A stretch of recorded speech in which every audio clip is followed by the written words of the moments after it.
ಹರಿ ಓಂ ಶ್ರೀ ಗುರುಭ್ಯೋ ನಮಃ. ಓಂ ಶ್ರೀ ಸದ್ಗುರು ನರಸಿಂಹ ಪ್ರಭು ದೇವಾಯ ನಮಃ.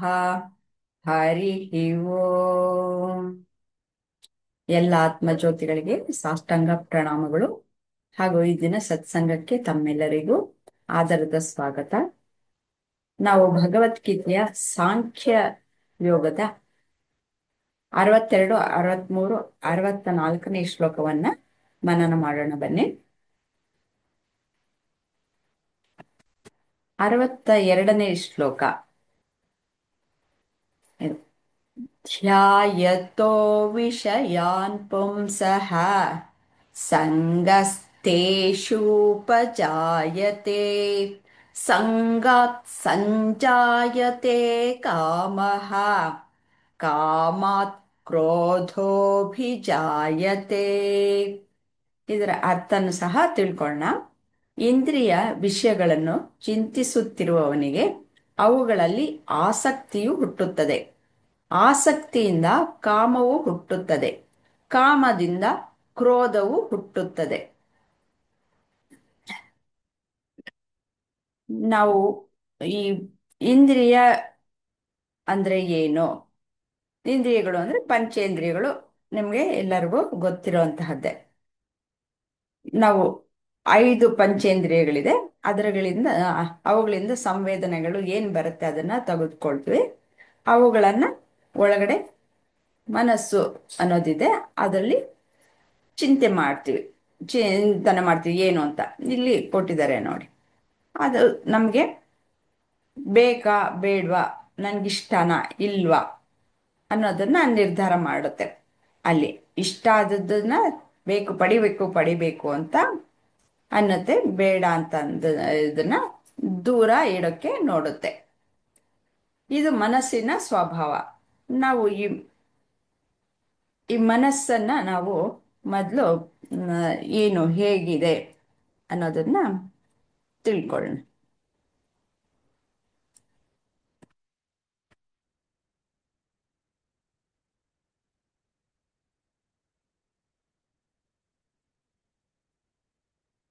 ಈ ಮನಸ್ಸು ಅಂತಂದ್ರೆ ಅಂತಃಕರಣ.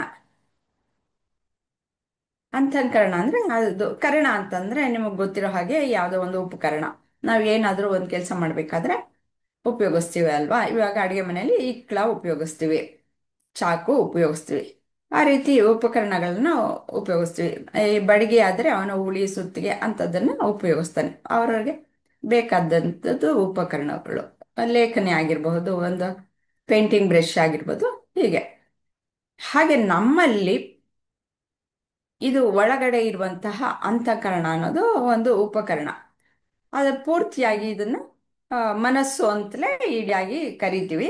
ಆದರೆ ಇದರಲ್ಲಿ 4 ಭಾಗಗಳು ಆಗಿ ನಮಗೆ ನಾವು ತೆಗೆದುಕೊಳ್ಬಹುದು. ಅಂದರೆ ಭೌತಿಕವಾಗಿ ಅದನ್ನ ಬೇರ್ಪಡಿಸಕ್ ಸಾಧ್ಯ ಇಲ್ಲ. ಆದರೆ ಬುದ್ಧಿಪೂರ್ವಕವಾಗಿ ನಮ್ಮ ವಿವೇಚನೆಗೆ ನಿಲುಕುವಂತಹದ್ದು. ಮನಸ್ಸೇ ಬೇರೆ, ಬುದ್ಧಿನೇ ಬೇರೆ, ಈ ಚಿತ್ತ ಬೇರೆ, ಅಹಂಕಾರ ಬೇರೆ ಅನ್ನೋದನ್ನ ನಾವು ತಿಳ್ಕೊಳ್ಬಹುದು. ಸೂಕ್ಷ್ಮವಾಗಿ ಆಳವಾಗಿ ನಾವು ಅದನ್ನ ಕಡೆ ಗಮನ ಕೊಟ್ಟಾಗ ನಮಗೆ ಗೊತ್ತಾಗತ್ತೆ. ಈ 4 ಭಾಗಗಳಲ್ಲಿ ಏನು ಅಂತಂದ್ರೆ, ಈ ವಿಷಯ ವಸ್ತುಗಳು ಅಂತಂದ್ರೆ ಹೊರಗಡೆ ನಾವು ಏನು ನೋಡ್ತೀವಿ. ಈಗ ಉದಾಹರಣೆಗೆ ಒಂದು ಕಾರು ನೋಡ್ತೀನಿ. ಅದರ ಚಿತ್ರಣ, ಅದು ಕಾರು ಅಂತ ಹೇಳಲ್ಲ. ಮೊದಲು ನೋಡಿದಾಗ ಇಂದ್ರಿಯಗಳಿಗೆ ಕಾರು ಅನ್ನೋದು ಗೊತ್ತಾಗಲ್ಲ. ಅದರ ಪಿಕ್ಚರ್ ಹಿಡ್ಕೊಂಡು ನಮ್ಮ ಕಣ್ಣು ಅದು ಏನಿದ್ರು ಕ್ಯಾಮ್ರಾ ತರ ಅದು ತಂದು ಅದು ಮನಸ್ಸಿಗೆ ಕೊಡುತ್ತೆ, ಆ ಚಿತ್ರವನ್ನ ಕೊಡುತ್ತೆ. ಈ ಮನಸ್ಸು ಅನ್ನೋದಕ್ಕೆ ಕೊಡುತ್ತೆ. ಆ ಮನಸ್ಸು ಏನ್ ಮಾಡುತ್ತೆ, ಅದು ಬುದ್ಧಿಯನ್ನು ಕೇಳುತ್ತೆ. ಏನಿದು, ಏನಿರಬಹುದು ಇದು, ಈ ಚಿತ್ರನ ಆ, ಈ ಇಂದ್ರಿಯ ಕಣ್ಣು ಅನ್ನೋ ಇಂದ್ರಿಯ ನನಗೆ ತಂದು ಕೊಟ್ಟಿದೆ, ಇದನ್ನ ಏನು ಅಂತ ಹೇಳ್ತೀಯ ಅಂತ ಬುದ್ಧಿನ ಕೇಳುತ್ತೆ. ಯಾವಾಗಲೂ ನಿರ್ಣಯ ಮಾಡುವಂತಹದ್ದು ಈ ಬುದ್ಧಿ. ಆ ಬುದ್ಧಿ ಏನು ಸ್ವತಃ ತಾನೇ ನಿರ್ಣಯಕ್ಕೆ ಬರಲ್ಲ, ಈ ಚಿತ್ತವನ್ನು ಕೇಳುತ್ತೆ. ಆ ಚಿತ್ತ ಅನ್ನೋದು ಸ್ಟೋರೇಜ್. ಹೇಗೆ ಈಗಿನ ಭಾಷೆಯಲ್ಲಿ ನಾವು ಹೇಳಬೇಕು ಅಂತಂದ್ರೆ ಮೆಮೊರಿ ಚಿಪ್ ಇದ್ದ ಹಾಗೆ. ಎಲ್ಲ ನಮ್ಮ ಈಗಿನ ಒಂದು ಕಾಲಘಟ್ಟದಲ್ಲಿ ಅಥವಾ ಆ, ಈಗ ನಾವು ಏನು ಹುಟ್ಟು ಬಂದಾಗ್ಲಿಂದ ಸಾಯುವವರೆಗೂ ನಾವು ಜೀವನ ಏನು ಮಾಡ್ತೀವಿ ಇದರ ಒಂದು ನೆನಪುಗಳಲ್ಲ. ಹಿಂದೆ ಜನ್ಮ ಜನ್ಮಾಂತರಗಳ ನೆನಪುಗಳು ಸಹ ಆ ಚಿತ್ರದಲ್ಲಿ ಇರುತ್ತವೆ ಅಂತ ಶಾಸ್ತ್ರಗಳು ಹೇಳೋದು, ಗುರುಗಳು ಹೇಳೋದು. ನಮ್ಮ ಅನುಭವಕ್ಕೂ ಬರುತ್ತೆ. ನೀವು ಎಲ್ಲಿಂದ ನಮಗೆ ಬಂತು ಅನ್ನೋದು ಚಿಂತನೆ ಮಾಡ್ತಾ ಮಾಡ್ತಾ ಮಾಡ್ತಾ ನಮ್ಮ ಅರಿವಿಗೂ ಬರುತ್ತೆ. ಇಲ್ಲಿ ಆ ನೆನಪುಗಳನ್ನೆಲ್ಲ ಒಂದೊಂದಾಗಿ ತೆಗೆದ್ಬಿಟ್ಟು ಅದು ತಾಳೆ ಮಾಡುತ್ತೆ. ಈ ಚಿತ್ರ ಅನ್ನೋದು ಯಾವುದಕ್ಕೆ ಹೋಲುತ್ತೆ ಅಂತ. ಆ ಚಿತ್ರ ಅನ್ನೋದು ಆ, ಇಲ್ಲಿ ಕಾರು ಅಂತ ನನಗೆ ಗೊತ್ತು, ನಾನು ನೋಡಿದ್ದೀನಿ ಅಂತಂದ್ಬಿಟ್ಟು ಹೇಳುತ್ತೆ. ನೋಡು ಇಲ್ಲಿ ಚಿತ್ರ ಇದೆ, ಆ, ಹಿಂದೆ ನೋಡಿದ್ದೀನಿ ನಾನು ಈ ಕಾರು ಅಂತಂದ್ಬಿಟ್ಟು ಚಿತ್ರ ಇರುತ್ತೆ. ಇದು ಅದನ್ನು ರಿಟ್ರೀವ್ ಮಾಡ್ಕೊಳ್ಳುತ್ತೆ. ಹೌದು, ಇದು ನಾನು ಕೇಳಿದ ಪ್ರಶ್ನೆಗೆ ಇದು ತಾಳೆ ಆಗ್ತಾ ಇದೆ, ಅದಕ್ಕೆ ಇದು ಕಾರೇ ಹೌದು ಅಂತ ಬುದ್ಧಿ ನಿರ್ಣಯ ಮಾಡಿಬಿಟ್ಟು ಮನಸ್ಸಿಗೆ ಕಳಿಸುತ್ತೆ. ಮನಸ್ಸಿಗೆ ಕಳಿಸಿದಾಗ ಅದು ಮುಂದಿನ ಕಾರ್ಯ ಏನು ಮಾಡಬೇಕು ಅಂತಂದಾಗ ಅದು ನನಗೆ ಇಷ್ಟ ಆಯ್ತಾ, ಅವಾಗ ನಾನು ತಗೊಳ್ಬೇಕು. ಅಥವಾ ಅಲ್ಲಿ ಇದೆ ಅಲ್ವಾ, ಅದಕ್ಕೆ ಈ ಅಹಂಕಾರ ಅನ್ನೋದು ಅಲ್ಲಿ ನಿಂತಿದೆ, ಅಲ್ಲಿರೋ ಕಾರು ನನ್ನದು ಅಂತ ಇದು ಹೇಳುತ್ತೆ. ಇಲ್ಲ ಅಂತಂದ್ರೆ ಬೇರೆ ಯಾವುದನ್ನೋ ಕಾರಾದ್ರೆ ನನಗೆ ಇದು ಪಡಿಬೇಕು, ನಾನು ನನಗೆ ಬೇಕು ಅನ್ನೋದು, ನಾನು ಅನ್ನೋದನ್ನ ಸ್ಥಾಪನೆ ಮಾಡೋದು ಈ ಅಹಂಕಾರ. ಈ ಮನಸ್ಸು ಇವಾಗ ಇದೇನು ನಿರ್ಣಯ ಮಾಡ್ತೋ ಅದನ್ನ ಇದು ತೆಗೆದುಕೊಳ್ಳುತ್ತೆ. ತೆಗೆದುಕೊಂಡ ಮೇಲೆ ಅದು ಕಾರ್ಯಪ್ರವೃತ್ತ ಆಗ್ಬೇಕಲ್ಲ, ಅದಕ್ಕೆ ನಮ್ಮ ಕರ್ಮೇಂದ್ರಿಯಗಳು ಏನಿವೆ ಅವುಗಳು ಸಹ 5 ಕರ್ಮೇಂದ್ರಿಯಗಳು. ಅವಕ್ಕೆ ಏನೇನು ಕೆಲಸ ಇರುತ್ತೋ ಅದನ್ನ ಹೇಗೆ ಆ, ಪಡೆಯೋದು ಅದನ್ನ ಅನ್ನೋದನ್ನ ಅದು ಹೇಳುತ್ತೆ. ಹೇಳಿದಾಗ ಅದರ ಏನು ಹೇಳುತ್ತೋ ಅದನ್ನು ಈ ಕರ್ಮೇಂದ್ರಿಯಗಳು ಪಾಲಿಸುತ್ತೆ. ಅದನ್ನ ಪಡೆಯೋದಕ್ಕೆ ಅವು ಕಾರ್ಯಪ್ರವೃತ್ತ ಆಗುತ್ತೆ. ಹೀಗೆ ಅಂತಃಕರಣ ಕೆಲಸ ಮಾಡುತ್ತೆ. ಇವತ್ತು ಎಲ್ಲ ನಾವು ಪೂರ್ತಿ ಅಂತಃಕರಣದ ಬಗ್ಗೆ ನಾವು ಕಲಿತಾ ಇರೋದ್ರಿಂದ ಇದು ಹೇಳಬೇಕಾಯ್ತು. ಯಾವಾಗಲೂ ಇದನ್ನ ತಿಳ್ಕೊಳ್ಬೇಕು. ಇದು ಸಂಪೂರ್ಣವಾಗಿ ಗೊತ್ತಿದ್ರೆ ನಮಗೆ ಎಲ್ಲೆಲ್ಲಿ ಏನೇನು ನಡೆಯುತ್ತೆ, ಯಾವ್ಯಾವುದಕ್ಕೆ ಏನೇನೋ ಸಂಬಂಧ ಇದೆ, ಯಾವುದನ್ನು ನಾವು ಶುದ್ಧವಾಗಿ ಇಟ್ಕೊಳ್ಬೇಕು, ಹೇಗೆ ಇಟ್ಕೊಳ್ಬೇಕು ಅನ್ನೋದನ್ನೆಲ್ಲ ಕಲಿಯೋದಕ್ಕೆ ಬಹಳ ಆ, ಸಹಾಯ ಆಗುತ್ತೆ.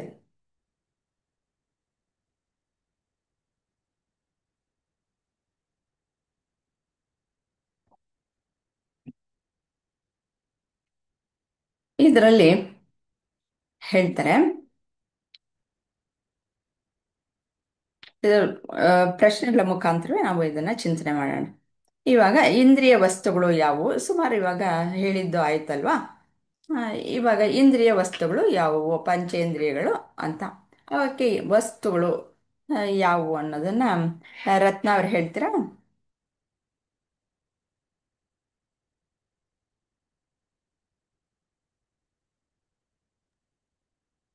ಇಂದ್ರಿಯ ವಸ್ತುಗಳು ಯಾವುವು ಅಂತ ಹೇಳ್ತೀರಾ?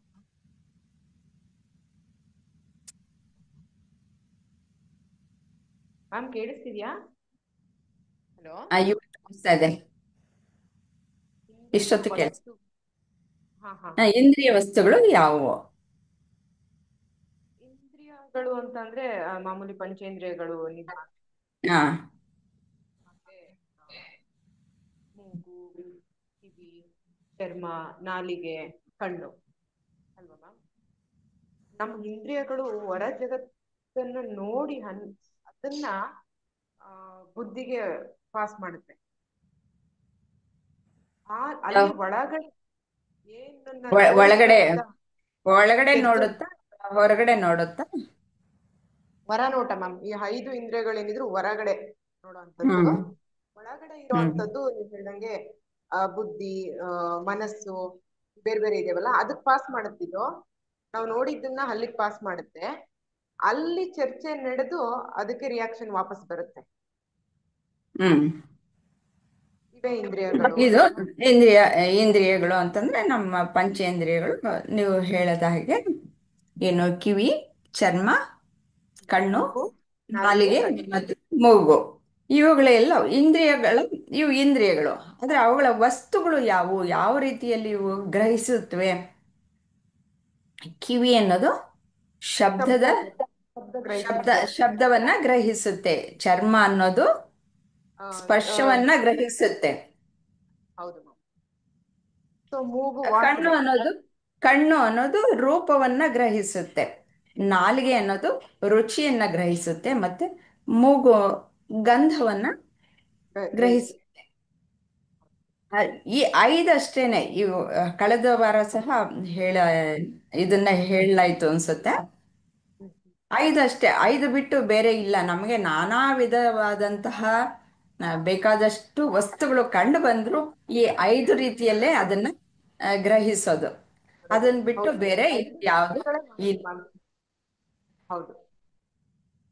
ಆ ರೀತಿಯಲ್ಲಿ ಆ ವಿಷಯ ವಸ್ತುಗಳನ್ನ ಗ್ರಹಣ ಮಾಡಿ ಅದು ತೆಗೆದುಕೊಂಡು ಆ ಪಿಕ್ಚರ್, ಅದಕ್ಕೆ ಏನೋ ಸ್ಪರ್ಶದ ರೀತಿಯಲ್ಲೋ ಯಾವ ರೀತಿಯಲ್ಲ ಆ, ಅನುಭವದ ರೀತಿಯಲ್ಲಿ ಅವು ಯೋಚನೆಗಳಾಗೆ ಬರೋದು.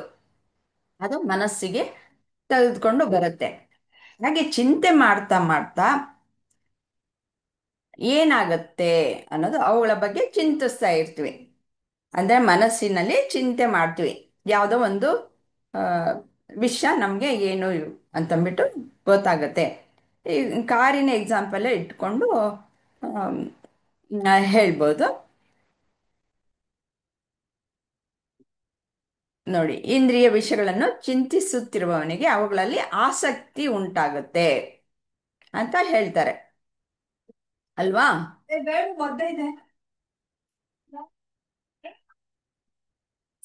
ಆ, ಇವಾಗ ಏನಾಗತ್ತೆ ಅನ್ನೋದನ್ನ ಅಲ್ಲಿ ನೋಡ್ಕೊಂಡ್ ಬಂದ್ವಿ. ಏನಾಗುತ್ತೆ? ಆಸಕ್ತಿ ಉಂಟಾಗತ್ತೆ. ಹೇಗೆ ಒಂದ್ಸತಿ ಹಿಂಗ್ ನೋಡಿದ ತಕ್ಷಣ ಆಸಕ್ತಿ ಹುಟ್ಟುತ್ತಾ? ಅಜ್ಜಿ, ಇವಾಗ ಏನು ನೋಡ್ತೀವಪ್ಪ? ಬೇಕಾದಷ್ಟು ನೋಡ್ತಾ ಇರ್ತೀವಿ. ಆ ಅದರಲ್ಲಿ ಎಲ್ಲಾನು ಬೇಕು ಬೇಕು ಅನ್ಸುತ್ತಾ? ಇಲ್ಲ ಅಲ್ವಾ? ಇಲ್ಲ ಇಲ್ಲ ಇಲ್ಲ ಇಲ್ಲ. ಅದು ಆ, ಎರಡರ ಮಧ್ಯ ಸಂಭಾಷಣೆಗಳು ಆಗ್ತಾ ಇರುತ್ತೆ. ಚೆನ್ನಾಗಿದ್ಯಾ, ಚೆನ್ನಾಗಿಲ್ವಾ, ಅಥವಾ ತಗೋಬೋದಾ, ತಗೋಬಾರ್ದಾ, ನಡೆದು ಯಾವ್ದೋ ಆಮೇಲೆ ಒಂದು ಬರುತ್ತೆ. ಹೌದು ಮ್ಯಾಮ್. ಬಟ್ ಯಾವ್ದೋ ನಮ್ಗೆ ಇಂಟ್ರೆಸ್ಟ್ ಇರೋದ್ರ ಮೇಲೆ ಮಾತ್ರ ನಮ್ಗೆ ಗಮನ ಹೋಗುತ್ತೆ. ಆಸಕ್ತಿ ಉಂಟಾಗತ್ತೆ. ಅದ್ರ ಬಗ್ಗೆ ಮಾತ್ರ ಚಿಂತನೆ ಮಾಡ್ತೀವಿ. ಅಂದ್ರೆ ಹೌದು. ಅದು ಸತತವಾಗಿ ನಮ್ಮ ಕಡೆ ಹರಿದು ಬರ್ತಾ ಇದ್ರೂ ಸಹ ಆಸಕ್ತಿ ಉಂಟಾಗತ್ತೆ ಅಂತ ಹೇಳ್ತಾರೆ. ಇವಾಗ ನಮ್ಗೇನು ಅದ್ರ ಬಗ್ಗೆ ಆ, ಆಸಕ್ತಿ ಇಲ್ದಿದ್ರು ಕಾರೇ ತೆಗೆದುಕೊಳ್ಳೋಣ. ನಾವೇನು ತಗೊಳ್ಬೇಕು ಅನ್ನೋ ಒಂದು ಯೋಚನೆಯಲ್ಲಿ ಇರಲ್ಲ. ಆದ್ರೆ ಪ್ರತಿನಿತ್ಯ ಅದನ್ನೇ ನೋಡ್ತಾ ನೋಡ್ತಾ ನೋಡ್ತಾ ನೋಡ್ತಾ ನಮಗೂ ಒಂದೊಂದು ಕಾರ್ ಬೇಕು ಅಂತ ಅನ್ಸುತ್ತೆ. ಅಂದ್ರೆ ಆ ವಿಷಯ ವಸ್ತುವನ್ನ ನೋಡ್ತಾ ನೋಡ್ತಾ ನೋಡ್ತಾ ಓ ನಾನು ಆ ಇದನ್ನ ಪಡ್ಕೊಳ್ಬೇಕು ಅನ್ನುವ ಒಂದು ಆಸಕ್ತಿ ಉಂಟಾಗುತ್ತೆ. ಇಲ್ಲ, ಇದು ತೊಂದರೆ ಕೊಡುತ್ತೆ, ತೊಂದರೆ ಕೊಡುವಂತಹದ್ದು ಅಂತಂದ್ರೆ ಅದನ್ನ ದೂರ ಇಡೋದಕ್ಕೆ ನಾನು ನೋಡ್ತಾ ಇರ್ತೀನಿ. ಹೀಗೆ ಹೌದು ಹೌದು. ವಿಷಯ ವಸ್ತುಗಳ ಚಿಂತನೆ ಉಂಟಾಗುತ್ತೆ ಯಾವಾಗಲೂ ಅದರ ಸಂಪರ್ಕದಲ್ಲಿ ಇದ್ದಾಗ. ಇಲ್ಲ, ಕಾರ್ ನೋಡ್ಲಿಲ್ಲ ಅಂತಂದ್ರೆ ನಂಗೆ ಕಾರ್ ಬೇಕು ಅಂತ ಅನ್ಸುತ್ತಾ? ಇಲ್ಲ. ಮೊದ್ಲು ಎತ್ತಿನ ಗಾಡಿಲಿ ತಾನೇ ಓಡಾಡ್ತಾ ಇದ್ದಿದ್ದು, ಅವಾಗೇನು ಕಾರ್ ಬೇಕು ಅನ್ನಿಸ್ತಾ ಇರಲಿಲ್ಲ. ಆ ರೀತಿಯಲ್ಲಿ ಇವಾಗ ಅಡ್ವರ್ಟೈಸ್ಮೆಂಟ್ ಬರುತ್ತೆ. ಅದರಲ್ಲೂ ನೋಡಿ ನೋಡಿ ಎಷ್ಟೋ ನಮಗೆ ಗೊತ್ತಿಲ್ಲದೆ ಇರೋವಂಥದ್ದೆಲ್ಲ ಅಡ್ವರ್ಟೈಸ್ಮೆಂಟ್ ಇಂದಾನೆ ನಾವು ಅಟ್ರಾಕ್ಟ್ ಆಗೋದು, ತಗೊಳ್ಳೋದು. ನಮ್ಗೆ ಬೇಕೋ ಬೇಡೋ ಅದು ಬೇರೆ ವಿಷಯ. ಆದ್ರೆ ಅಲ್ಲಿ ನೋಡ್ಬಿಟ್ಟು ನಾವು ಅದನ್ನ ತೆಗ್ದು ತೆಗ್ದು ಇಟ್ಕೊಳ್ತೀವಿ. ಇವಾಗಿನ ಜಗತ್ತು ಎಲ್ಲನೂ ಹಾಗೆ ಆಗಿದೆ ಅಲ್ವಾ? ಆ ರೀತಿಯಲ್ಲಿ ಅದನ್ನ ತೆಗ್ದು ತೆಗ್ದು ಅದರ ಬಗ್ಗೆ ನಾವು ಆಸಕ್ತಿಯನ್ನು ಬೆಳೆಸ್ಕೊಳ್ತೀವಿ. ಆ, ಮಂಗಳಾಜಿ ಮುಂದಿನ ಪ್ರಶ್ನೆಯನ್ನ ತೆಗೆದುಕೊಳ್ಳಿ. ಈ ಕಾಮ ಅಂದ್ರೆ ಏನು? ಇದು ಹೇಗೆ ಹುಟ್ಕೊಳ್ಳುತ್ತೆ? ಅಂದ್ರೆ ಕಾಮ ಅಂದ್ರೆ ಒಂದು ಅತಿರೇಕದ ಆಸೆ. ಆಮ್, ಅಂದ್ರೆ ಅದು ಬೇಕೇ ಬೇಕು ಅನ್ನೋ ಒಂದು ಆಸೆ ಆ, ಅಂತ ನನ್ಗನ್ಸುತ್ತೆ ಮ್ಯಾಮ್. ಅದೇ ಆಸೆ. ಆಸೆ ಕಾಮನೆಗಳು ಅಂತಂದ್ರೆ ನಮಗೆ ಬೇಕು ಬೇಕು ಅನ್ನೋವಂಥದ್ದೆಲ್ಲನೂ ಆಸೆಗಳೇ. ಅದು ಮ್, ಹೇಗೆ ಹುಟ್ಕೊಳ್ಳುತ್ತೆ ನಂಗೆ? ಇವಾಗ ನನಗೆ ಆ, ಈ ಕಾರನ್ನೇ ಎಕ್ಸಾಂಪಲ್ ಇಟ್ಕೊಂಡು ಹೇಳಿ. ಆ, ಅಂದ್ರೆ ಒಂದ್ಸಲ ಅದರದ್ದು ಏನಾದ್ರೂ ಅನುಕೂಲ ಗೊತ್ತಾಗಿದ್ರೆ ಆ ಅದಿರೋದ್ರಿಂದ ಅದರಿಂದ ನನಗೆ ಸಂತೋಷ ಸಿಗುತ್ತೆ ಅಂತ ಅಂದಾಗ. ಅಂದಾಗ ಅದ್ರ ಮೇಲೆ ಆಸೆ ಹೆಚ್ಚಾಗತ್ತೆ. ಆಮೇಲೆ ಹ್ಮ್. ಅದು ಹೆಚ್ಚಾಗಿರೋದು ಇನ್ನು ಹೋಗ್ತಾ ಹೋಗ್ತಾ ಒಂಥರ ಬೇಕೇ ಬೇಕು ಅನ್ನೋ ತರ ಇದಾಗತ್ತೆ. ಹ್ಮ್. ಇದು ಬೇಕೇ ಬೇಕು, ಅದನ್ನ ಬಿಟ್ಟು ಇರಕ್ಕಾಗಲ್ಲ ನಂಗೆ, ಇಲ್ಲ ಏನಾದರೂ ಮಾಡಿ ನಾನು ತಗೊಳ್ಳೇಬೇಕು. ಇವಾಗ ನನ್ನ ಹತ್ರ ಕಾರ್ ಇಲ್ಲ ಅಂತಂದ್ರೆ ಯಾವುದೋ ಒಂದು ಸಿಂಪಲ್ ಆಗಿರೋವಂಥದ್ದು ಒಂದು ಮಾರುತಿದ್ದು ಯಾವುದೋ ಒಂದು ಲೋಯರ್ ಇದರಲ್ಲಿ ಮಾಡಲ್ ಇರೋದು ತಗೊಂಡ್ಬಿಡ್ತೀನಿ. ಇಲ್ಲ ಅದು ಇದೆ ನನ್ನ ಹತ್ರ ಅಂತಂದ್ರೆ, ಇಲ್ಲ ನನಗೆ ಹೈಯರ್ ಇದು ಎಂಡ್ ಹೈಯರ್ ಎಂಡದು ಬೇಕು ಅಲ್ವಾ? ಆ ಥರ ಆಸೆಗಳು ಹುಟ್ಟುತ್ತಾ ಹೋಗುತ್ತವೆ. ಅದು ಯಾವಾಗ ನಾವು ನೋಡ್ತಾ ನೋಡ್ತಾ ಇದ್ದಾಗ ವಿಷಯ ಸಂಪರ್ಕ ಆದಾಗ ಅದು ನಮಗೆ ಅದು ಮ್, ಓ ಇದು ನನಗೆ ಸುಖ ಕೊಡುತ್ತೆ ಅಂತ ಅನ್ನಿಸ್ದಾಗ ಅದು ಬೇಕು ಬೇಕು ಅಂತ ನಾನು ಅದಕ್ಕೇನು ಮಾಡ್ತೀನಿ, ನಾನು ದುಡಿಬೇಕು, ದುಡ್ಡು ಸಂಪಾದನೆ ಮಾಡಬೇಕು. ಆವಾಗ ನಾನು ಆ ಕಾರನ್ನು ತೆಗೆದುಕೊಳ್ಬೋದು. ಇಲ್ಲ ಇವಾಗ ಮುಂದಿನ ಒಂದು ಇದು ಈ ಕ್ರೋಧ ಹೇಗೆ ಬರುತ್ತೆ ಅನ್ನೋದನ್ನ ಆ, ಉಷಾಜಿ ಹೇಳ್ತೀರಾ? ಅದೇ ಮ್ಯಾಮ್, ಆಸೆ ಅತಿರೇಕಕ್ಕೆ ಹೋದಾಗ ಆ, ಹ್ಮ್. ಅದ್ರದ್ದು ಮೂಲ ಕ್ರೋಧಕ್ಕೆ ತಿರುಗುತ್ತೆ. ನಂಗೆ ಬೇಕೇ ಬೇಕು ಅಂದ್ರೆ ಬೇಕೇ ಬೇಕು ಅಂತ ಅದೊಂಥರ ಆ, ಇಂದ್ರಿಯಗಳಿಗೆ ಬುದ್ಧಿ ಕೊಟ್ರೆ ನಮ್ ಚಿತ್ತ ಆ, ಇದ್- ಇದಾಗತ್ತೆ ಅನ್ನೋ ತರ. ಹ್ಮ್. ಹ್ಮ್. ಮನಸ್ಸು ನಮ್ಗೆ ಅದನ್ನ ನೋಡಿದಾಗ ಆಸೆ ಆಗುತ್ತೆ, ನಮ್ಮ ಹತ್ರನು ಇರ್ಬೇಕು ಅನ್ನೋ ಆಸೆ ಆಗುತ್ತೆ. ಆಸೆ ಹ್ಮ್. ಅತಿ ಆಸೆ ಆಗಿ ಆ, ನಮ್ ನಮ್ಮಲ್ಲಿ ನಮ್ಗೆ ಬೇಕು ಬೇಡಗಳ ಬಗ್ಗೆನೂ ಯೋಚನೆ ಮಾಡಿದಂತೆ ನಂಗೆ ಅದು ಬೇಕೇ ಬೇಕು, ಅದು ನನ್ನ ಹತ್ರ ಇರ್ಲೇಬೇಕು ಅನ್ನೋ ಆಸೆ ಜಾಸ್ತಿ ಆದಾಗ ಅದು ಓ, ಅದು ಆ ಇದಕ್ಕೆ ಯಾವ್ದಾದ್ರು ದಾರಿಲಿ ನಾನು ತಗೊಂತೀನಿ ಅನ್ನೋ ಕ್ರೋಧಕ್ಕೆ ಹೋಗುತ್ತೆ, ಕೋಪದಕ್ಕೆ. ಹ್ಮ್. ಹ್ಮ್. ಸಿಗ್ಲಿಲ್ಲ ಅಂದಾಗ ಆ ಕ್ರೋಧ ಅನ್ನೋದು ಹ್ಮ್. ಬರುತ್ತೆ. ಬರುತ್ತೆ. ಇದನ್ನ ತೆಗೆದುಕೊಳಕ್ ಆಗ್ಲಿಲ್ಲ ಅಲ್ವಾ ಅಂತಂದ್ಬಿಟ್ಟು ನಂಗೆ ಕ್ರೋಧ ಉಂಟಾಗತ್ತೆ ಅದ್ರ ಬಗ್ಗೆ. ಹ್ಮ್. ಅಂದ್ರೆ ಇವಾಗ ನೀವು ಕೋತಿ ಅಂತ ಹೇಳಿದ್ರಿ, ಆ ಕೋತಿ ಮಂಗನಿಗೆ ಹೆಂಡ ಮಾಡಿಕೆ ಕುಡಿಸಿದಾಗ ಕೊಡು. ಒಂದು ರೀತಿ ಇದಾಗತ್ತೆ. ಮನಸ್ಸು ಬದಲಾವಣೆ ಆಗತ್ತೆ. ಆಮೇಲೆ ಬಲ್ಲ. ಈಗ ವೃಶ್ಚಿಕ ದರ್ಶನ ಆದ್ರೆ ಮುಂದಿನ ಶ್ಲೋಕದಲ್ಲಿ ಅದು ಸಂಪೂರ್ಣವಾಗಿ ಅದರ ವಿವರಣೆ ಸಿಗುತ್ತೆ. ಇದನ್ನೇ ಹಿಡ್ಕೊಂಡು ನೀವು ಹೇಳ್ಬೋದು. ಹಾಗೆ ಕ್ರೋಧ ಅನ್ನೋದು ಯಾವಾಗ ಬರುತ್ತೆ ಅಂತಂದ್ರೆ, ನನಗಿದು ಸಿಗಲ್ಲ ಅಂತ ನಿರ್ಧಾರ ಆಗೋದಾಗ ನಾನು ಏನು ಮಾಡಿದ್ರು, ಏನು ಪ್ರಯತ್ನ ಮಾಡಿದ್ರು ನಾನು ಮರ್ಸಿಡಿಸ್ ಬೆನ್ಸ್ ತಗೊಳಕ್ಕಾಗಲ್ಲ, ನನಗೆ ಹೈಯರ್ ಎಂಡ್ BMW ಹಾಗೆಲ್ಲ ತಗೊಳಕ್ಕಾಗಲ್ಲ ಅಂತಂದಾಗ ನನಗೆ ನಿರಾಸೆನೇ ಆಗುತ್ತೆ, ಮತ್ತು ಕೋಪನೂ ಬರುತ್ತೆ. ಹಾಗೆ ಎಷ್ಟು ದುಡಿಯೋದು ಆದರೂ ಆಗಲ್ವಲ್ಲ ನನಗೆ ಅನ್ನೋದು, ಅದರ ಬಗ್ಗೆ ಕ್ರೋಧವು ಉಂಟಾಗುತ್ತೆ. ಈ ರೀತಿ ಒಂದಕ್ಕೆ ಒಂದು ಆ, ಬೆಳವಣಿಗೆಗಳು ಹೋಗ್ತಾ ಇರ್ತವೆ. ಅಂದರೆ ಕ್ರೋಧದ ಮೂಲ ಏನು? ಆಸೆನೇ, ಕಾಮವೇ ಕ್ರೋಧದ ಮೂಲ.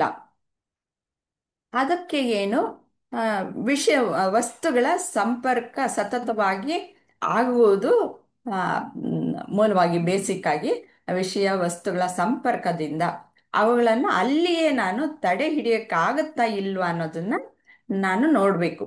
ಅದು ಈಗ ಮನುಷ್ಯನಿಗೆ ಇರುವಂತಹ ಒಂದು ವಿವೇಕ ಅನ್ನೋದು ಭಗವಂತ ಕೊಟ್ಟಿದ್ದಾನಲ್ಲ. ಅದರಿಂದ ನಾನು ಇದನ್ನ ಎಲ್ಲಿಡಬೇಕು, ಆ ವಿಷಯ ವಸ್ತುಗಳು ಅದರ ಇತಿಮಿತಿ ಏನು ಅನ್ನೋದನ್ನ ತಿಳ್ಕೊಂಡು ನಾನು ನನ್ನ ಕಾಮನೆಗಳನ್ನು, ನನ್ನ ಇಂದ್ರಿಯಗಳನ್ನು ಹತೋಟಿಯಲ್ಲಿಟ್ಕೊಳ್ಳೋದು ಮತ್ತು ನನ್ನ ಮನಸ್ಸನ್ನು ಹತೋಟಿಯಲ್ಲಿಟ್ಕೊಳ್ಳೋದು ಸಾಧ್ಯ ಇದೆ.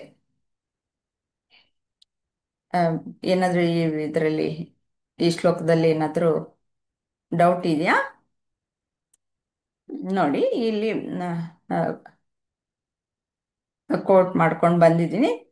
ವಿಷಯ ವಸ್ತುಗಳ ಚಿಂತನೆ, ಅದರಿಂದ ಆಸಕ್ತಿ ಉಂಟಾಗತ್ತೆ. ಆಸಕ್ತಿಯಿಂದ ಕಾಮ ಬರುತ್ತೆ, ಕಾಮದಿಂದ ಕ್ರೋಧ ಬಂದ್ಬಿಡುತ್ತೆ. ಅದು ಸಿಕ್ಲಿಲ್ಲ ಅಂತಂದ್ರೆ ಕ್ರೋಧ ಬಂದ್ಬಿಡುತ್ತೆ. ಇಲ್ಲ ಅಂತಂದ್ರೆ ಅದಕ್ಕೋಸ್ಕರ ದುಡ್ದು ದುಡ್ದು ದುಡ್ದು ಮತ್ತೆ ಇನ್ನೊಂದು ಬೇಕು ಇನ್ನೊಂದು ಬೇಕು ಇನ್ನೂ ಮೇಲೆ ಅನ್ನುವ ಆಸೆ ಕೊನೆ ಅದು ದುಃಖವನ್ನೇ ಆ, ಕೊಡೋದು.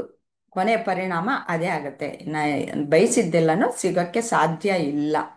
ಒಂದು ಸಿಗ್ಬೋದು, ಎರಡು ಸಿಗ್ಬೋದು, ಆದರೆ ಆ, ಎಲ್ಲವೂ ಸಿಗೋಕ್ಕೆ ಸಾಧ್ಯ ಇಲ್ಲ, ಅಥವಾ ನಾನು ಬಯಸಿದಷ್ಟು ಸಿಗೋಕ್ಕೆ ಸಾಧ್ಯ ಇಲ್ಲ. ಅದಕ್ಕೆ ಕ್ರೋಧದ ಮೂಲ ಕಾರಣ ಏನು? ವಿಷಯವನ್ನು ಚಿಂತನೆ ಮಾಡೋದು. ವಿಷಯ ಚಿಂತನೆ ಮಾಡುವಾಗ ನೋಡ್ಬೇಡ ಅಂತ ಅಲ್ಲ ಹೇಳೋದು, ನೋಡು, ಆದರೆ ಅದರ ಇತಿಮಿತಿಗಳನ್ನು ಅರಿತುಕೋ. ಆವಾಗ ನಿನಗೆ ಬೇಕೋ ಬೇಡ ಅನ್ನೋದನ್ನ ನಿರ್ಧಾರ ಮಾಡುವಂತಹದ್ದನ್ನ ನಿನ್ನ ಹತೋಟಿಯಲ್ಲಿ ಇಟ್ಕೋ.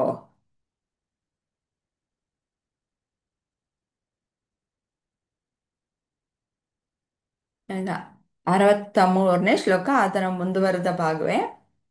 ಅಕ್ರೋಧ ಕ್ರೋಧಾತ್ ಭವತಿ ಸಮ್ಮೋಹ, ಸಮ್ಮೋಹಾತ್ ಸ್ಮೃತಿವಿಭ್ರಮಃ, ಸ್ಮೃತಿಭ್ರಂಶಾತ್ ಬುದ್ಧಿನಾಶೋ, ಬುದ್ಧಿನಾಶಾತ್ ವಿನಶ್ಯತಿ.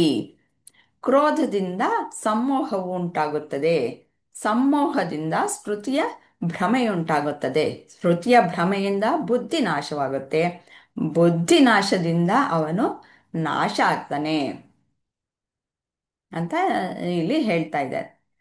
ಆ, ಇದರ ಒಂದೊಂದು ವರ್ಡ್ನು ನಾವು ಅರ್ಥವನ್ನು ಸಹ ಬೇಕಾದ್ರೆ ತಿಳ್ಕೊಳ್ಬೋದು. ಕ್ರೋಧಾದ್ ಅಂದರೆ ಕೋಪದಿಂದ, ಭವತಿ ಬರುತ್ತದೆ, ಸಮ್ಮೋಹ ಮಸುಕಾದ ತೀರ್ಪು, ಸಮ್ಮೋಹಾತ್ ಮಸುಕಾದ ತೀರ್ಪಿನಿಂದ, ಸ್ಮೃತಿ ಅಂದರೆ ಸ್ಮೃತಿ ನಮ್ಮ ಯಾವ ನೆನಪಿನ ಶಕ್ತಿ, ವಿಭ್ರಮ ದಿಗ್ಭ್ರಮೆ ಆಗ್ಬಿಡತ್ತೆ, ಸ್ಮೃತಿ ಭ್ರಂಶಾತ್ ಸ್ಮೃತಿಯ ವಿಸ್ಮಯದಿಂದ ಬುದ್ಧಿ ನಾಶ ಆಗುತ್ತೆ, ಬುದ್ಧಿನಾಶ ಬುದ್ಧಿನಾಶಾತ್ ಬುದ್ಧಿಯ ನಾಶದಿಂದ ಪ್ರಣಶ್ಯತಿ, ಒಬ್ಬನು ಸರ್ವನಾಶ ಆಗೋಗ್ತಾನೆ ಅನ್ನೋದು ಇದು ಮುಂದುವರೆದ ಭಾಗ. ಇವಾಗ ಸಮ್ಮೋಹ, ಸಮ್ಮೋಹ ಅಂದ್ರೆ ಏನು ಅನ್ನೋದನ್ನ ಮಂಗಳಾಜಿ ಹೇಳ್ತೀರಾ? ಈ ಕ್ರೋಧ ಅನ್ನೋದು ಏನು ಅನ್ನೋದು ನಾವು ಆಗ್ಲೇ ಚಿಂತನೆ ಮಾಡಿ ಆಗಿದೆ. ಕೋಪ ಇವಾಗ ಸಮ್ಮೋಹ. ಕೋಪದಲ್ಲಿ ನಾವೇನೇ ತೀರ್ಮಾನ ತಗೊಂಡ್ರು ಸರಿಯಾದ ತೀರ್ಮಾನ ತಗೊಂಡಿರಲ್ಲ. ಆ ಕ್ಷಣಕ್ಕೆ ಏನ್ ಅನ್ನಿಸ್ಬಿಟ್ಟಿರತ್ತೋ ಅದು ತಗೊಂಡ್ಬಿಟ್ಟಿರ್ತೀವಿ. ಆ, ಆ, ಅಂದ್ರೆ ಅದು ಸರಿಯಾದ ತೀರ್ಪಾಗಿರಲ್ಲ. ಕ್ರೋಧ ಆದಾಗ, ಕ್ರೋಧ ಉಂಟಾದಾಗ, ಕೋಪ ಉಂಟಾದಾಗ ನಿಮ್ಮ ದೇಹದ ಮೇಲೆ ಏನೇನು ಪರಿಣಾಮಗಳಾಗತ್ತೆ? ಒಂದೆರಡಾದ್ರೂ ಉದಾಹರಣೆ ಕೊಡಿ. ಬ್ಲಡ್ ಪ್ರೆಷರ್ ಜಾಸ್ತಿ ಆಗತ್ತೆ. ಹ್ಮ್. ಆಮೇಲೆ ಇನ್ನೂ ಜಾಸ್ತಿ ಕೋಪ, ತಡು ಬ್ಲಡ್ ಪ್ರೆಷರ್ ಜಾಸ್ತಿ ಆಗುತ್ತೆ, ಇನ್ನೂ ಕೋಪ ಜಾಸ್ತಿ ಆದಾಗ ಕಿವಿಗಳೆಲ್ಲ ಕೆಂಪಗಾಗತ್ತೆ ಹಾ ಅಲ್ಲ, ಕಣ್ಣು ಕೆಂಪಾಗುತ್ತೆ ಹೌದು ತಾನೆ. ಹೌದು ಆಮೇಲೆ ನಿಂತ್ಕೊಳಕ್ ಆಗಲ್ಲ, ನೀವು ಶೇಕ್ ಆಗ್ತಾ ಇರ್ತೀರ. ಇವೆಲ್ಲ ಸಹ ನಮ್ಮ ದೇಹದ ಮೇಲೆ ಪರಿಣಾಮಗಳು. ಇನ್ನು ಅನೇಕ ರೀತಿಯದ್ದು ಈ ಕೋಪದಿಂದ ಬೇಕಾದಷ್ಟು ಕಾಯಿಲೆಗಳು ಬರುತ್ತೆ. ಆದರೆ ನಾವು ತಕ್ಷಣಕ್ಕೆ ನೋಟಿಸ್ ಮಾಡುವಂತಹದ್ದು ಇಂತಹವುಗಳು. ಈ ರೀತಿಯ ಒಂದು ದೇಹದ ಮೇಲೆ ನಮಗೆ ನಿಯಂತ್ರಣ ತಪ್ಪು ಹೋಗುತ್ತೆ. ಹಾಗೇನೆ ದೇಹದ ಮೇಲೆ ಅಲ್ಲ, ನಮ್ಮ ಮನಸ್ಸಿನ ಮೇಲೂ ಸಹ ನಮಗೆ ನಿಯಂತ್ರಣ ತಪ್ಪು ಹೋಗ್ಬಿಡುತ್ತೆ ಯಾವಾಗ ಕ್ರೋಧ ಇರುತ್ತೋ ಅವಾಗ, ಅಲ್ವಾ? ಹೌದು. ಇನ್ನೇನಾದ್ರೂ ಹೇಳ್ತೀರಾ?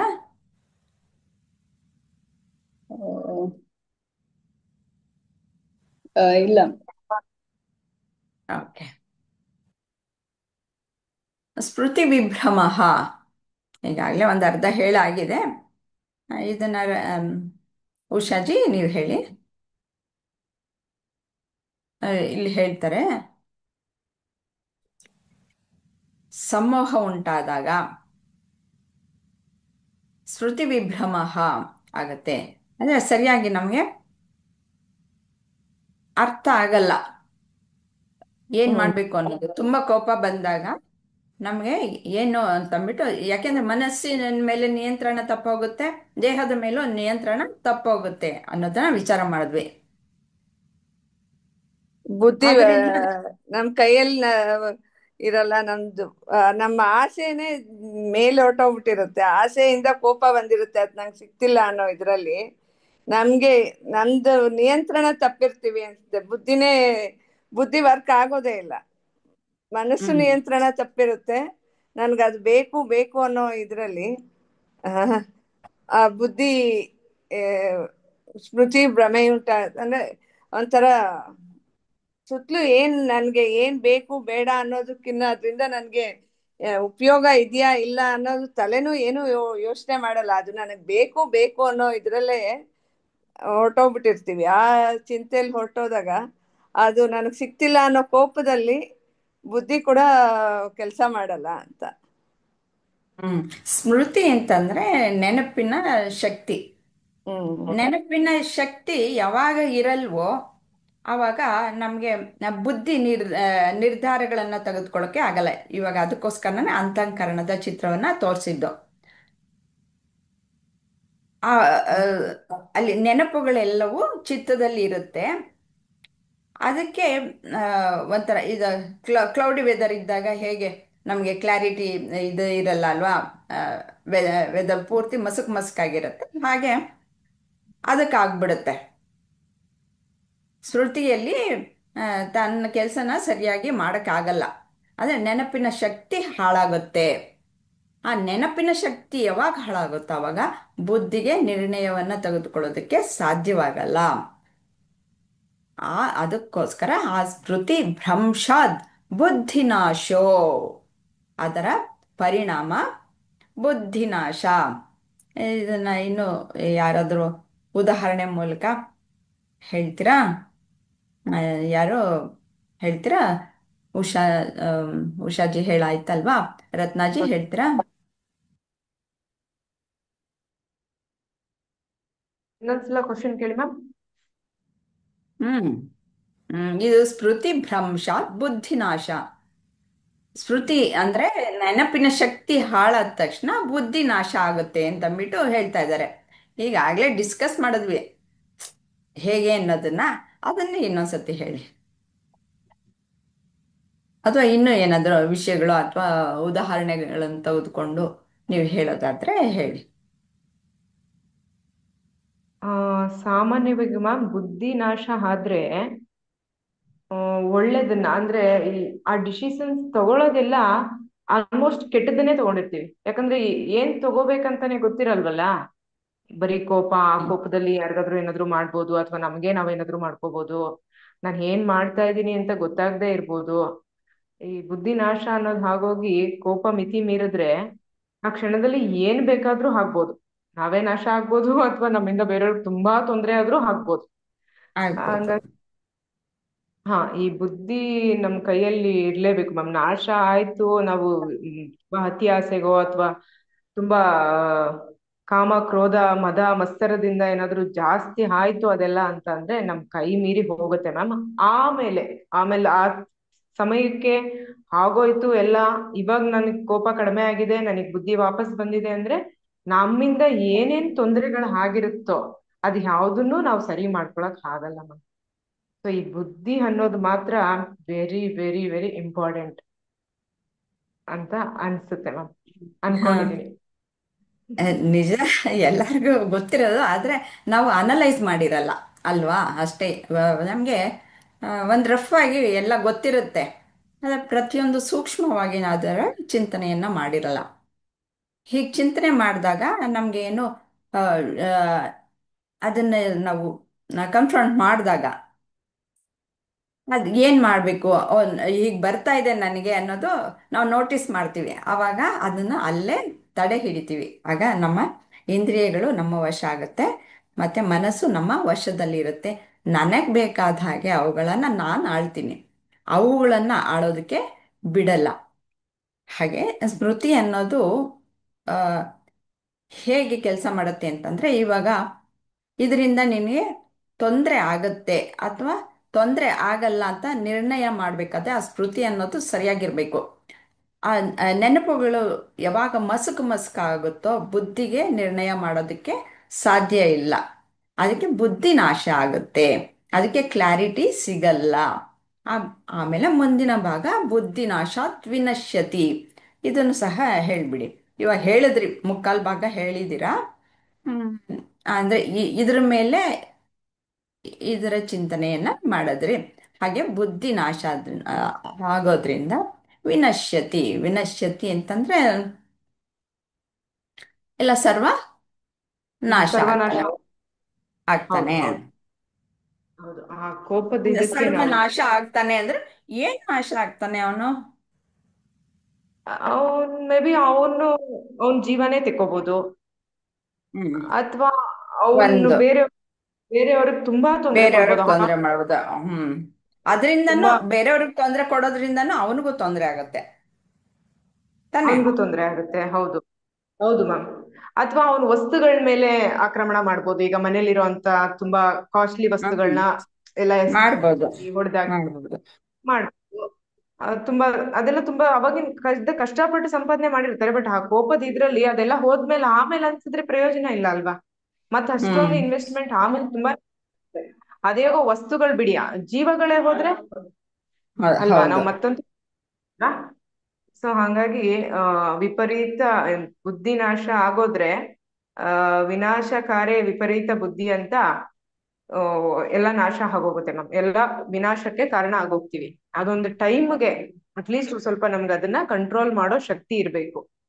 ಅಥವಾ ನಾವೇ ಎಲ್ಲಾದ್ರೂ ಹೊರಗಡೆ ಹೋಗೋದು, ಏನಾದ್ರೂ ಡೈವರ್ಟ್ ಮಾಡ್ಕೊಂಡು ಅಷ್ಟು ಒಂದು ಹಾ, ಸ್ವಲ್ಪ ಇವಾಗ ಹೇಳಿದ್ರಲ್ಲ, ನಾವು ಹೊರಗಡೆ ಹೋಗೋದು ಅಂತಂದ್ರೆ ಆ ವಿಷಯ ವಸ್ತುವಿಂದ ದೂರ ಇರೋದು. ಈ ಹಾ ಪಾಯಿಂಟ್ ನೀವು ತಿಳ್ಕೊಳ್ಬೇಕಾಗಿರೋಂತಹದ್ದು ಹೌದು. ಅಲ್ವಾ? ಈಗ ನಾವ್ ಆ ಅಂದ್ರೆ ಪ್ಲೇಸ್ ವಿಷಯ ವಸ್ತುಗಳಿಂದ ನನಗೆ ಇದರಿಂದ ಅಪಾಯ ಇದೆ ಅಂತ ಗೊತ್ತಾದ ತಕ್ಷಣ ಆ ವಿಷಯ ವಸ್ತುಗಳಿಂದ ನಾವು ದೂರ ಹೋದಾಗ ನಾವು ಆ, ಈ ಎಲ್ಲ ಒಂದು ಪರಿಣಾಮಗಳನ್ನ ನಾವು ಫೇಸ್ ಮಾಡುವಂತ ಅಗತ್ಯ ಇರಲ್ಲ.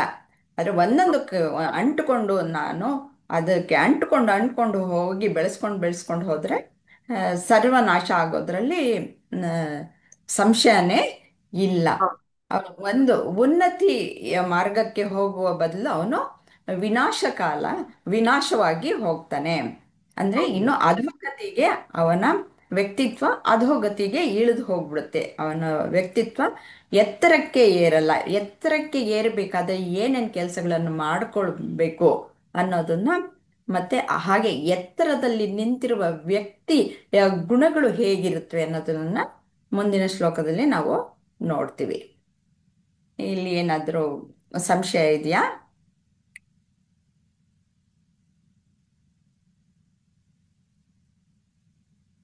ಇವಾಗ ವಿನಶ್ಯತಿ ಎಲ್ಲ ವಿವರಿಸಿ ಆಯ್ತು ಅಲ್ವಾ? ಓಕೆ. ಹೌದು ಮ್ಯಾಮ್. ಈಗ ಮುಂದಿನ ಪ್ರಶ್ನೆ ಮಂಗಳಾಜಿಗೆ ಶ್ಲೋಕವನ್ನ ಸ್ವಲ್ಪ ಪರಿಚಯ ಮಾಡಿಕೊಡ್ತೀನಿ. ರಾಗ ದ್ವೇಷ ವಿಮುಕ್ತೈಸ್ತು ವಿಷಯಾನ್ ಇಂದ್ರಿಯೈಶ್ಚರನ್ ಆತ್ಮವಶೈರ್ವಿಧೇಯಾತ್ಮ ಪ್ರಸಾದಮಧಿಗಚ್ಚತಿ. ಆದರೆ ರಾಗದ್ವೇಷಗಳಿಂದ ಬಿಡುಗಡೆಯನ್ನು ಹೊಂದಿ ತನ್ನ ವಶದಲ್ಲಿರುವ ಇಂದ್ರಿಯಗಳಿಂದ ವಿಷಯಗಳನ್ನು ಅನುಭವಿಸುತ್ತಿರುವ ಸಮಚಿತ್ತವುಳ್ಳ ಮನುಷ್ಯನು ಪ್ರಸನ್ನತೆಯನ್ನು ಹೊಂದುವನು. ಈ ರಾಗದ್ವೇಷಗಳಿಂದ ಹೇಗೆ ವಿನಾಶವನ್ನು ಹೊಂದುತ್ತಾನೆ ಅನ್ನೋದು ತಿಳ್ಕೊಂಡ್ವಿ. ಈಗ ಈ ಒಬ್ಬ ಸ್ಥಿತಪ್ರಜ್ಞನ ಆ, ಹೇಗಿರ್ತಾನೆ ಅನ್ನೋದನ್ನು ಇಲ್ಲಿ ವಿವರಿಸಿದ್ದಾರೆ. ಅಂದ್ರೆ ಈ ಹಿಂದಿನ ಒಂದು ಶ್ಲೋಕ ಮತ್ತೆ ತೋರಿಸ್ತೀನಿ. ಇಲ್ಲಿ ನೋಡಿ, ಇದಕ್ಕೆ ಕ್ರೋಧ ಅನ್ನೋದು ಆ, ಆ, ರಾವಣನಿಗೆ ಹೋಲಿಸಿದ್ದಾರೆ. ಅವನು ಹೇಗೆ ಒಂದು ಆಸೆಯಿಂದ ಹೇಗೆ ಕೋಪ ಬಂತು, ಅದರಿಂದ ಬುದ್ಧಿ ನಾಶ ಆಯ್ತು, ಕೊನೆಗೆ ಅವನು ಹೇಗೆ ಸರ್ವನಾಶ ಆದ ಅನ್ನೋದನ್ನ ರಾವಣನ್ನ ತೋರಿಸಿ ವಿವರಿಸಿದ್ದಾರೆ.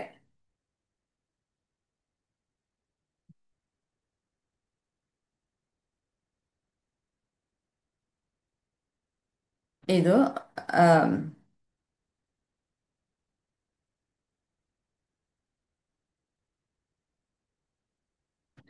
ಇವಾಗ ಬೇಕು ಬೇಕು ಅನ್ನೋದ್ರಿಂದ ಆ, ಹೇಗೆ ನಮ್ಮ ಜೀವನ ಮುಂದೆ ಹೇಗೆ ತೆಗೆದುಕೊಂಡು ಹೋಗುತ್ತೆ, ನಾವು ಈ ಭಗವಂತನ ಪಡಿಬೇಕಾದ್ರೆ ಹೇಗೆ ಏನು ಮಾಡಬೇಕು, ಇದು ಜೀವನ್ಮುಕ್ತನ ಹಂತ. ಆ, ಯಾವಾಗಲೂ ಭಗವಂತನ ಆ, ಸ್ಥಳಕ್ಕೆ ಅವನು ಸ್ಥಳದಲ್ಲಿ ಸ್ಥಾಪಿತನಾಗಿರುವಂತಹವನು ಜೀವನ್ ಮುಕ್ತ. ಈ ರಾಗ ಅಂದ್ರೆ ಬಾಂಧವ್ಯ, ಇದುವರೆಗೂ ಚರ್ಚೆ ಮಾಡಿದ್ವಿ. ದ್ವೇಷ ಅಂದ್ರೆ ವಿರೋಧ, ಬೇಕು ಬೇಡ.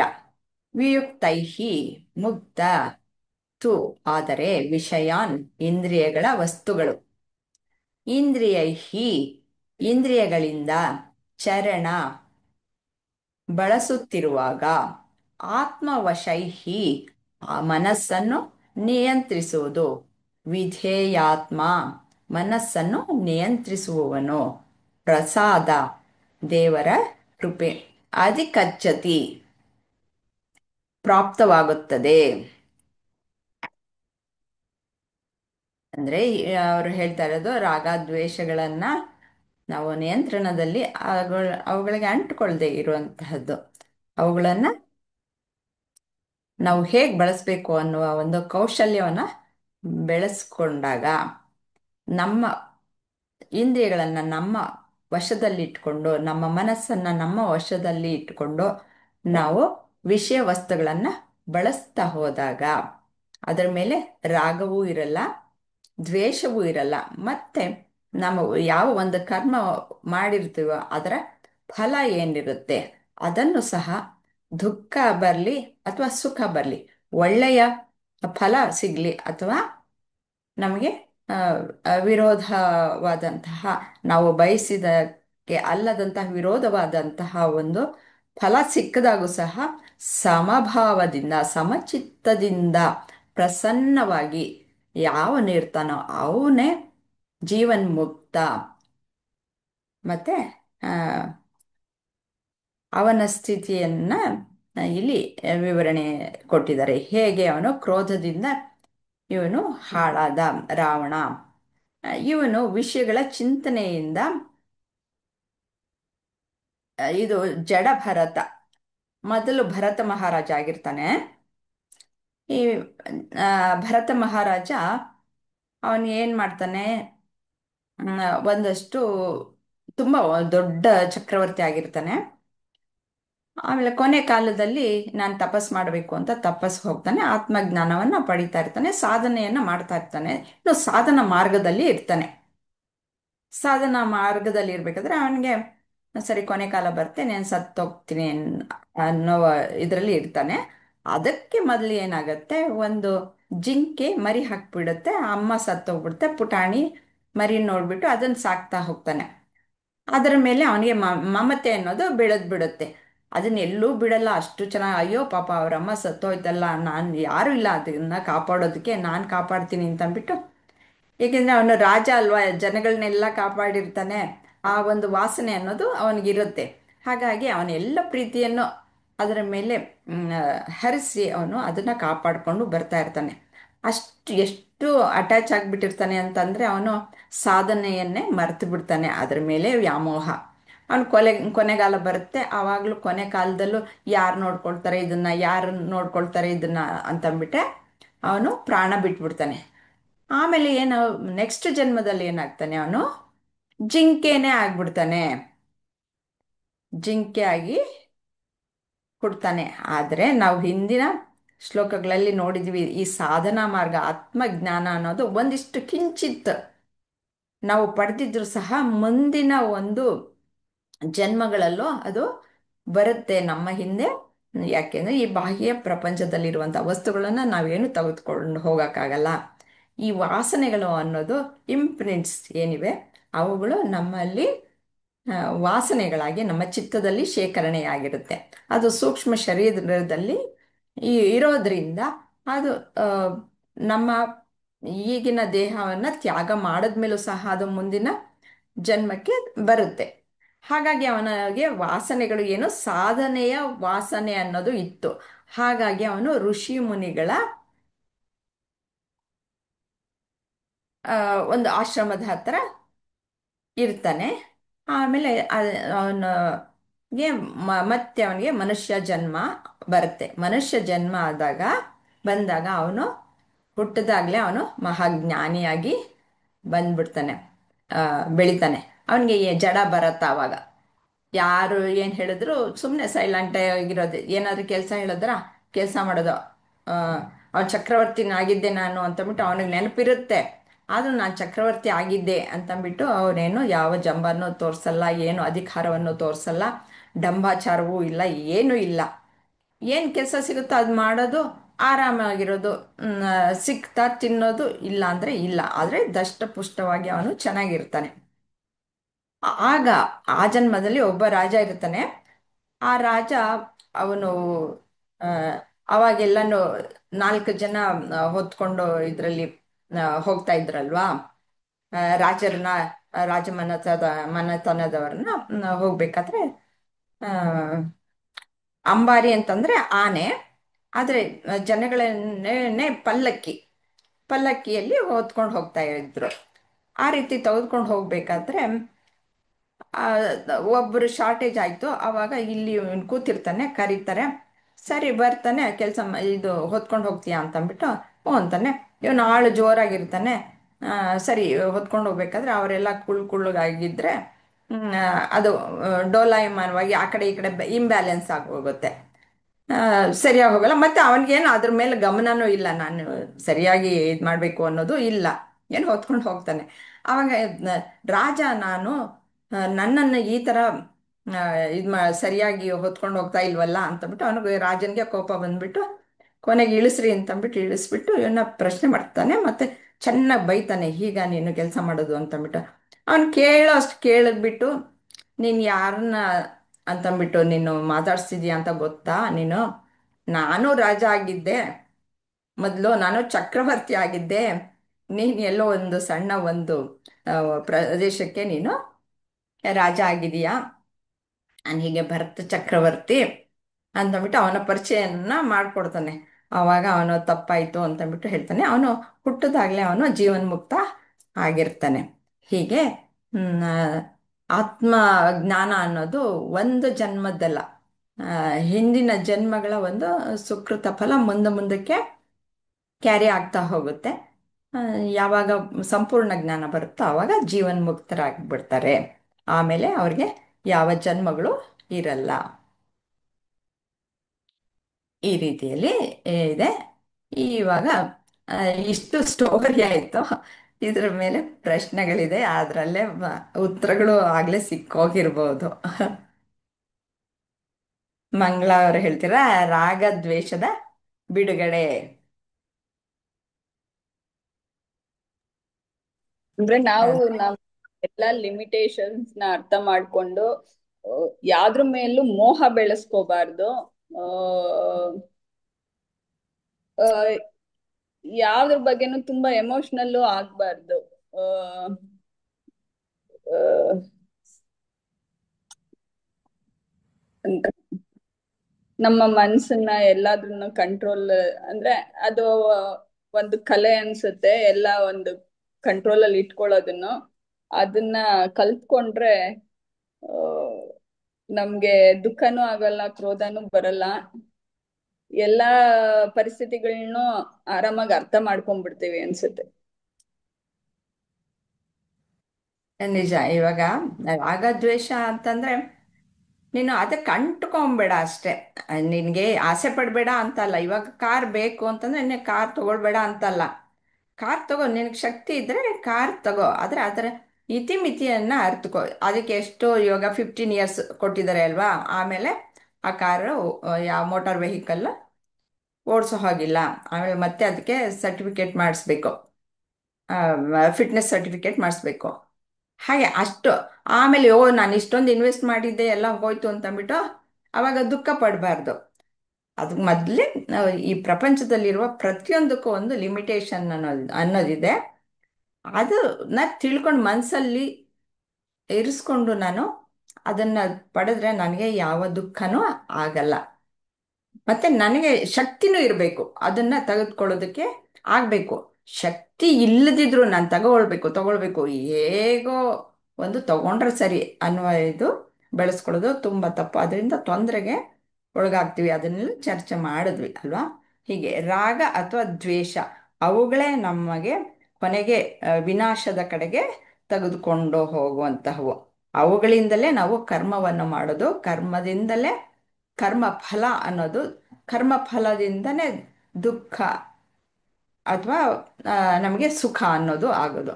ಅವು ಎಲ್ಲದರಲ್ಲೂ ಸಹ ಸಮಾನ ಭಾವವನ್ನು ನಾವು ಇಟ್ಕೊಳ್ಬೇಕು. ಅದು ಹೇಗೆ ಅಂತಂದರೆ, ಈ ಮುಂದಿನದು ನಾವು ಉಷಾಜಿ ನೀವು ಹೇಳಿ, ಇಂದ್ರಿಯ ವಶದಿಂದ ವಿಷಯಗಳನ್ನು ಅನುಭವಿಸುದು ಅಂತಂದ್ರೆ ಏನು?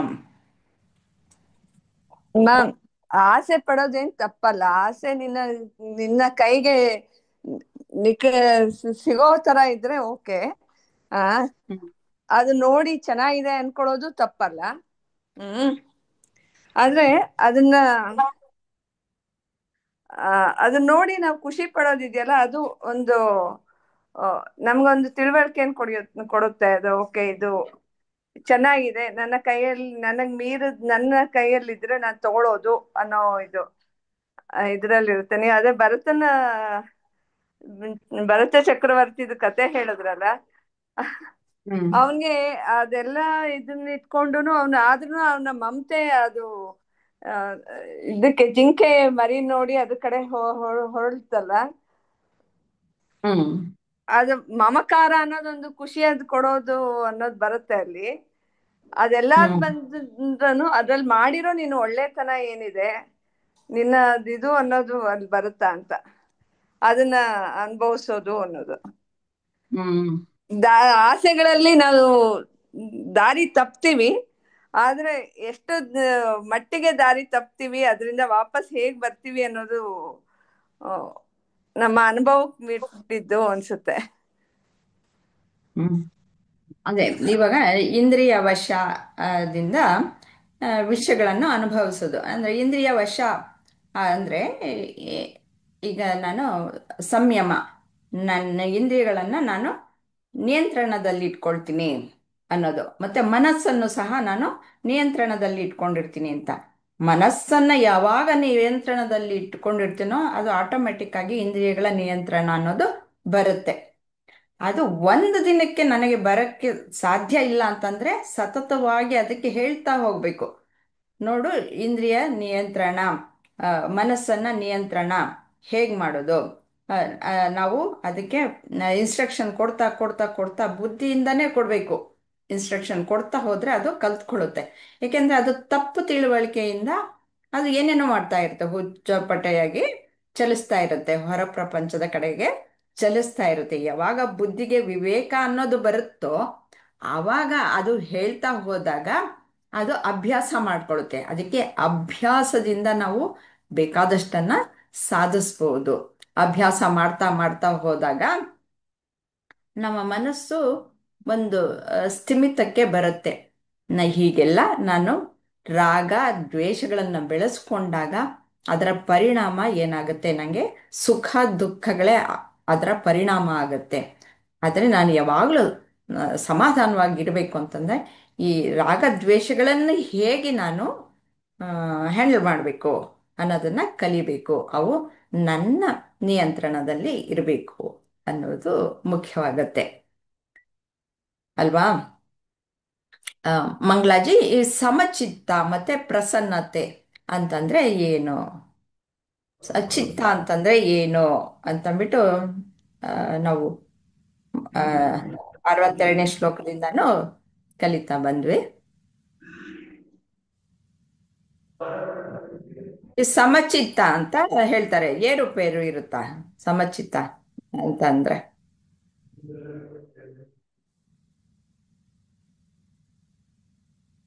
ಮಂಗ್ಲಾಜಿ ಇದ್ದೀರಾ? ಲೆಫ್ಟ್ ಆಗಿದ್ದಾರ ಅವರು? ಏನೋ ಲೆಫ್ಟ್ ಆಗಿದ್ದಾರೆ. ರತ್ನ, ಹೌದು. ಇಲ್ಲ, ಟೈಮ್ ಆಯ್ತು ಅಂತ ಹೋಗಿರ್ಬೋದು. ರತ್ನ ಅವ್ರು ಹೇಳಿ. ಹಾ ಮ್ಯಾಮ್, ಸಮಚಿತ್ತ ಇದನ್ನ ಇದ್ರ ಅರ್ಥ ಹೇಳೋದಾದ್ರೆ, ಸಮಚಿತ್ತ ಅಂತ ಅಂದ್ರೆ ಒಂದೇ ಸಮನಾಗಿ ಇರೋವಂಥದ್ದು. ಬಟ್ ಒಂದೇ ಸಮನಾಗಿ ಎಲ್ರಿಗೂ ಇರಲ್ಲ ಮ್ಯಾಮ್, ಏರುಪೇರು ಇದ್ದೇ ಇರುತ್ತೆ.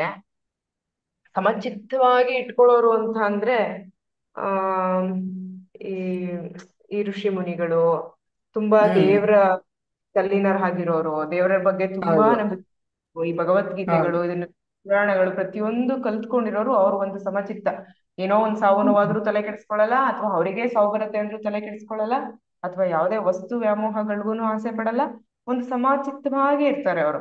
ಬಟ್ ನಮ್ಮಂತ ಸಾಮಾನ್ಯ ಮನುಷ್ಯರೆಲ್ಲ ಸಮಚಿತ್ತ ಇರೋಕೆ ಆಗಲ್ಲ ಮ್ಯಾಮ್. ಅದು ಏರುಪೇರು ಇದೆ ಈಗ್ಲೂ ಕೂಡ, ಮುಂದೊಂದ್ ದಿನ ಆಗತ್ತೇನೋ ಗೊತ್ತಿಲ್ಲ ಮ್ಯಾಮ್.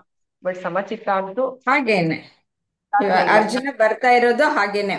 ಅವನಿಗೆ ಹೌದು ಇನ್ನು ಒಂದು ಸ್ಟೆಬಿಲಿಟಿ ಅನ್ನೋದು ಬರದೇ ಇರೋದಕ್ಕೆ ಈ ಪಾಠಗಳನ್ನ ಹೇಳ್ತಾ ಇರೋದು. ಹಾಗೆ ಸಾಮಾನ್ಯ ಜನರಿಗೆ ಇರಲ್ಲ. ಹೌದು ಹೌದು ಮ್ಯಾಮ್. ಅದನ್ನ ಬರೆಸ್ಕೊಳ್ಬೇಕಾದ್ರೆ ಅವನು ಏನು ಸಾಧನೆಯನ್ನು ಮಾಡಬೇಕು, ಸಾಧನೆ ಮಾಡ್ತಾ ಹೋದ್ರೆ ನಾನು ಇವಾಗ ಹೇಳದ್ನಲ್ಲ ಹಾಗೆ ಇನ್ಸ್ಟ್ರಕ್ಷನ್ಸ್ ಕೊಡ್ತಾ ಹೋಗ್ಬೇಕು. ನೋಡು, ಇದರ ಪರಿಣಾಮ ಹೀಗಾಗತ್ತೆ, ಅದರಿಂದ ನೀನ್ ಏನ್ ಮಾಡ್ಬೇಕು ಅನ್ನೋದನ್ನ ಅಭ್ಯಾಸ ಮಾಡ್ತಾ ಮಾಡ್ತಾ ಮಾಡ್ತಾ ಅವನಿಗೆ ಸಮಚಿತ್ತ ಅನ್ನೋದು ಆಗತ್ತೆ. ಮನಸ್ಸು ಯಾವಾಗಲೂ ನಿಯಂತ್ರಣದಲ್ಲಿ ಇರುತ್ತೆ. ಆವಾಗ ಯಾವಾಗ ಮನಸ್ಸು ನಿಯಂತ್ರಣದಲ್ಲಿರುತ್ತೆ, ಯಾವಾಗಲೂ ಪ್ರಸನ್ನತೆ ಅನ್ನೋದು ಇರುತ್ತೆ. ಇದು ಏನು ಯಾವುದು ಒಬ್ಬ ಸ್ಥಿತಪ್ರಜ್ಞನ ಲಕ್ಷಣಗಳು. ಹೌದು ಮ್ಯಾಮ್. ಅವ್ರು ಹೇಳಿದ್ರು ರಾಗದ್ವೇಷ ಅನ್ನೋದು ಇರಲ್ಲ, ಅವನಿಗೆ ಇಂದ್ರಿಯಗಳು ಅವನ ವಶದಲ್ಲಿರುತ್ತೆ. ಮತ್ತೆ ಸಮಚಿತ್ತದಿಂದ ಇರ್ತಾನೆ, ಅವನು ಪ್ರಸನ್ನ ಭಾವದಲ್ಲಿ ಇರ್ತಾನೆ. ಸ್ಥಿತಪ್ರಜ್ಞನ ಲಕ್ಷಣಗಳು ಏನು ಅಂದ್ರೆ ರಾಗ ದ್ವೇಷದಿಂದ ಮುಕ್ತನಾಗಿರ್ತಾನೆ, ಇಂದ್ರಿಯಗಳು ಅವನ ವಶದಲ್ಲಿರುತ್ತವೆ, ಮತ್ತೆ ಸಮಚಿತ್ತ ಭಾವದಲ್ಲಿ ಅವನು ಸದಾ ಇರ್ತಾನೆ. ಯಾವುದಕ್ಕೆ ಶೀತೋಷ್ಣಗಳಿಗೆ ಅವನು, ಸುಖ ದುಃಖಾದಿಗಳಿಗೆ ಅವನು ಏರುಪೇರು ಆಗಲ್ಲ, ಒಂದೇ ಭಾವದಲ್ಲಿ ಇರ್ತಾನೆ. ಇದು ಸ್ಥಿತಪ್ರಜ್ಞನ ಲಕ್ಷಣ. ಆ, ಇವತ್ತಿಗೆ ಕ್ಲಾಸ್ ಮುಗಿಸೋಣ. ಈ ಎರಡನೇ ಅಧ್ಯಾಯದಲ್ಲಿ ಇನ್ನು ಒಂದು ಶ್ಲೋಕವನ್ನು ಮಾಡಬೇಕಾಗತ್ತೆ. ಅದು ಮುಂದಿನ ಕ್ಲಾಸಲ್ಲಿ ತಗೊಳ್ಳೋಣ. ಸಾಧ್ಯವಾದರೆ ಇನ್ನು ಮುಂದಿನ ಒಂದಷ್ಟು ಶ್ಲೋಕಗಳನ್ನು ಕರ್ಮಯೋಗದಲ್ಲಿ ತೆಗೆದುಕೊಳ್ಳೋಣ. ನಿಲ್ಸೋಣವಾ? ಏನಾದ್ರು ಪ್ರಶ್ನೆಗಳಿದ್ರೆ ಕೇಳ್ಬೋದು. ಮ್ಯಾಮ್, ನಂಗೆ ಇವತ್ತಿನ ಕ್ಲಾಸ್ ಅಲ್ಲಿ ನೀವು ಅಂತಃಕರಣದ ಬಗ್ಗೆ ಹೇಳಿದ್ದು ಆ ತುಂಬಾ ಚೆನ್ನಾಗಿ ಅನ್ನಿಸ್ತು ನನಗೆ. ಚಿತ್ತ, ಮನಸ್ಸು, ಬುದ್ಧಿ. ಆ ಎಷ್ಟೋ ಸತಿ ನಾವು ಯೋಚನೆ ಮಾಡಿರಲ್ಲ. ಆ ಕೆಲವು ಸತಿ ಒಂದೊಂದು ಕ್ಲಾಸ್ ಅಲ್ಲಿ ನಾವು ಆ ಭರತನ ಚಕ್ರವರ್ತಿ ಕತೆ ಕೇಳಿ ಆ ನಾವು ಸಾಮಾನ್ಯ ಮನುಷ್ಯರಿಗೆ ಆ ಇಂದ್ರಿಯಗಳ ಹ್ಮ್ ನಮ್ಮ ಕಂಟ್ರೋಲ್ ಅಲ್ಲಿ ಇಟ್ಕೋಬೇಕು ಅನ್ನೋದು ಎಷ್ಟು ಇಂಪಾರ್ಟೆಂಟ್ ಆಗುತ್ತೆ ಅನ್ನೋದು ಇದು ತುಂಬಾ ಚೆನ್ನಾಗಿತ್ತು ಮ್ಯಾಮ್, ನಿಮ್ಮ ಎಕ್ಸ್ಪ್ಲನೇಷನ್ ನನಗೆ. Thank you. ಹ್ಮ್ ಎಷ್ಟೋ ಸತಿ ಅನ್ನಿಸ್ತಿರುತ್ತೆ ನಿಮ್ಮದು ಇದಕ್ಕೆ ನಾವುಗಳು ಸ್ಪಂದಿಸೋದು ಆ ಲೆವೆಲ್ ಮೆಚುರಿಟಿ ಇಲ್ವೇನೋ ನಮ್ಗಳಿಗೆ ಅನ್ಸ್ಬಿಡುತ್ತೆ ಒಂದೊಂದ್ಸತಿ. ಏನು ಇಲ್ಲ, ನಾನು ಸಾಧಾರಣನೇ. ಗುರುಗಳು ಏನ್ ಹೇಳಿದಾರೋ ಅದನ್ನ ಹೇಳ್ತೀನಿ ಅಷ್ಟೇ. ನಾನು ಬರೀ ಪಾಸ್ ಮಾಡ್ತಾ ಇದ್ದೀನಿ ಅಷ್ಟೇ. ಹಾ, ಇಲ್ಲ ಮ್ಯಾಮ್, ಇದು ಹ್ಮ್ ಧನ್ಯವಾದಗಳು ಮ್ಯಾಮ್, ನಿಜವಾಗ್ಲು. ಇವತ್ತು ಸ್ಟಾಪ್ ಮಾಡೋಣ. ಹಾ ಮ್ಯಾಮ್. ಹರಿ ಓಂ ಶ್ರೀ ಗುರುಭ್ಯೋ ನಮಃ. ಶ್ರೀ ಕೃಷ್ಣಾರ್ಪಣಮಸ್ತು.